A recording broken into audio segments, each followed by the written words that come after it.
Shalom Chaverim. When my kids were young and we'd sit down to have dinner, one of them would inevitably say something like, "I hate broccoli." And I'd say to them, "You can just say no thank you." And at some point during the day, one of the kids would inevitably say to his brother, "I hate you." And I'd ask him to find a different word, saying, "We don't hate our brother." When it comes to broccoli, if my kids don't like it, okay, they can have an extra helping of salad instead. When it comes to one of their brothers, as much as they might have wanted to, they can't just swap him out for another down the street.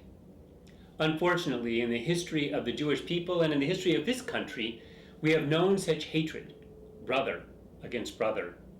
And I fear that those same feelings are welling to the surface in our community and our society once again. I've been thinking about hatred as we approach Tisha B'Av, the 9th of Av, a day of mourning that marks the destruction of the temple in the year 70 of the Common Era. The rabbis famously teach that the second temple was destroyed because of sinat chinam, baseless hatred. They're referring to internal fighting, brother against brother, between various Jewish factions. This friction and fracturing, they suggest, so weakened the Jewish people that they could not withstand the external threat of Rome. What's behind baseless hatred? The rabbis point to the story of Joseph and the strife with his brothers and see it as a precursor to events of Second Temple days. I would suggest that it portends destructive tendencies in our own days as well. We read in the Torah, "And when Joseph's brothers saw that their father loved him more than the other brothers, they hated him. V'yiru achav ki oto ahav avihem mikol achav v'yisnu oto." The conflict between Joseph and his brothers was more than about a coat of many colors. Joseph acted as if his father loved him best of all, implying that there wasn't enough love to go around to the others. The brothers themselves internalized this message. They viewed life as a zero-sum game where there can be only one winner. If Joseph wins, we lose. They think if others are succeeding, then we must be failing.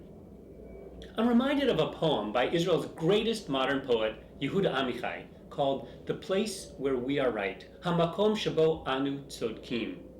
The poem describes a close-minded person who's so convinced that he is right, he has no room for new ideas or alternative perspectives. He's closed to compromise and therefore stunted in his growth. From the place where we are right, flowers will never grow in the spring. The place where we are right is hard and trampled, like a yard. The poem continues suggesting that when we question, when we leave a little room for doubt or ambiguity, we create the possibility of change by preparing the ground for new growth. Amichai continues, "But doubts and loves dig up the world like a plow." In explaining the poem, author, educator, and activist Parker Palmer captures the challenge of our own days. The poem, he says, leads me to a question worth pondering. How might things change if we began our political conversations not from our certainties, but from our doubts and our loves? Many of us who differ politically love the same thing, our children and grandchildren, the country and the natural world.